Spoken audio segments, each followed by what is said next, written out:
Hello everyone, this is lecture 4 of general toxicology. हमने last lecture में diagnosis of poisoning देखी थी, but in living people में।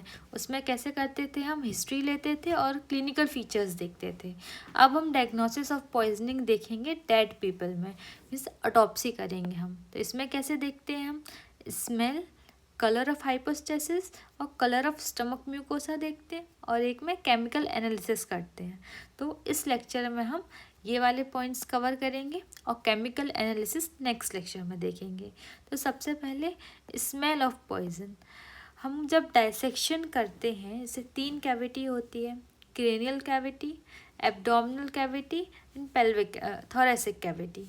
तो हमको सबसे पहले क्रेनियल कैविटी ओपन करनी है, क्योंकि वहीं से हमको स्मेल से हम पॉइजन का पता लगा सकते हैं। तो ये एक टेबल के फॉर्म में देखेंगे हम, इस साइड पॉइजन है, इस साइड स्मेल है। अगर साइनाइड की पॉइजनिंग हुई है तो कैसी स्मेल आती है, ऑयल ऑफ बिटर आलमंड, जो बिटर आलमंड्स का ऑयल होता है उस जैसी स्मेल आती है। अगर कैनबिस की पॉइजनिंग हुई है तो जली हुई रस्सी जैसी स्मेल आती है, मीन्स बर्न ट्रोप स्मेल होती है। हाइड्रोजन सल्फाइड और डाइसल्फेराइम की पॉइजनिंग में रॉटन एग की स्मेल आती है। अल्कोहल में फ्रूटी ऑर्डर आती है। क्लोरल हाइड्रेट एंड पैरेल्डिहाइड में एक्रिड पियर स्मेल। और गैनोफॉस्फेट्स की पॉइजनिंग ये मोस्ट कॉमन होती है ड्यू टू एग्रीकल्चर, इसमें कैरोसिन और गार्लिक ऑर्डर स्मेल आती है। यही फॉस्फोरस और आर्सेनिक की पॉइजनिंग हुई है तो इसमें भी गार्लिक ऑर्डर स्मेल आती है। Conium maculatum means also known as hemlock, इसमें माउजी ऑर्डर आती है।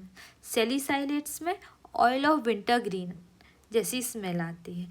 तो ये हमने देखा कि हम स्मेल के बेसिस पे पॉइजनिंग का पता लगा सकते हैं। Now we will see hypostasis. Hypostasis जो है कैसी होती है, वो नॉर्मल कलर उसका ब्लू कलर होता है। ये क्या हाइपोस्टेसिस होता है, क्या है, ये ब्लड जो है वो सेटल हो जाता है ड्यू टू ग्रेविटी के कारण, जिसके कारण ब्लू इस अपीयरेंस आता है। नॉर्मल कलर तो ब्लू है, बट अगर पॉइजनिंग हुई है तो इसका कलर डिफरेंट होगा। जैसे अगर कार्बन मोनोऑक्साइड की पॉइजनिंग हुई है तो कलर जो है स्किन का वो चेरी रेड होगा। साइनाइड में ब्रिक रेड कलर होगा। फॉस्फोरस में डार्क ब्राउन कलर होगा। ब्रोमाइड एनिलीन नाइट्राइट्स, जैसे ब्रोमाइड ब्राउनी हम रिलेट कर सकते हैं ना, जैसे चॉकलेट ब्राउन इसका कलर होगा स्किन का। एनिलीन में सिर्फ सिंगल एनिलीन है, इसमें देखो नीली खुद ही लिखा है तो डीप ब्लू कलर है। ऐसे हम ट्रिक से थोड़े थोड़े याद रख सकते हैं। अगर H2S की पॉइजनिंग हुई है तो ब्लूइश ग्रीन कलर आता है। ओपियम में ब्लैक कलर आता है।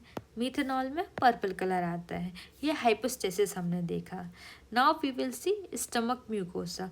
स्टमक को जो लाइन कर रही है म्यूकोसा, वो उसका भी कलर चेंज हो जाता है।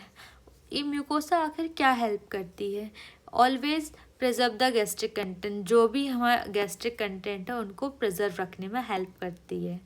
जैसे अगर सल्फ्यूरिक एसिड की पॉइजनिंग हो गई है तो जो स्टमक की म्यूकोसा है वो ब्लैक कलर की हो जाएगी, कैसी, ब्लैक नेक्रोटिक हो जाएगी।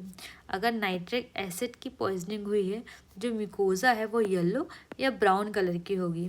अगर कार्बोलिक एसिड जिस फिनॉल की पॉइजनिंग हो गई है तो जो हमारी स्टमक म्यूकोसा है वो लेदरी एंड वाइट कलर की हो जाएगी। अगर आर्सेनिक की पॉइजनिंग हुई है तो स्टमक म्यूकोसा रेड वेलवेटी और वाइट पार्टिकल्स हमको दिखेंगे। मर्क्यूरी की पॉइजनिंग हुई है तो स्लेट ग्रे कलर दिखेगा म्यूकोसा का। कॉपर सल्फेट की पॉइजनिंग हुई है या सोडियम एमाइटाइल की पॉइजनिंग हुई है तो हमको जो स्टमक म्यूकोसा है वो ब्लूइश कलर दिखेगा उसका। अगर फॉस्फोरस की पॉइजनिंग हुई है तो कलर कैसा हो जाएगा, येलो या डार्क ब्राउन। ओके, ये था स्टमक म्यूकोसा का कलर। हमने 3 चीज़ देखी है इसमें। स्मेल ऑफ पॉइजन देखा है कि हमको सबसे पहले क्रेनियल कैविटी ओपन करनी है स्मेल के लिए। फिर हमने देखा हाइपोस्टेसिस, जिसका नॉर्मल कलर ब्लू होता है, बट अगर पॉइजनिंग हुई है तो पॉइजनिंग के according colour of skin change होता जाता है। फिर हमने देखा स्टमक म्यूकोसा। स्टमक म्यूकोसा में भी जैसे जैसे पॉइजनिंग होगी म्यूकोसा चेंज होते जाएगी, उसका कलर चेंज होता जाएगा। That's it for today's video. Thank you so much. हम केमिकल एनालिसिस नेक्स्ट लेक्चर में कवर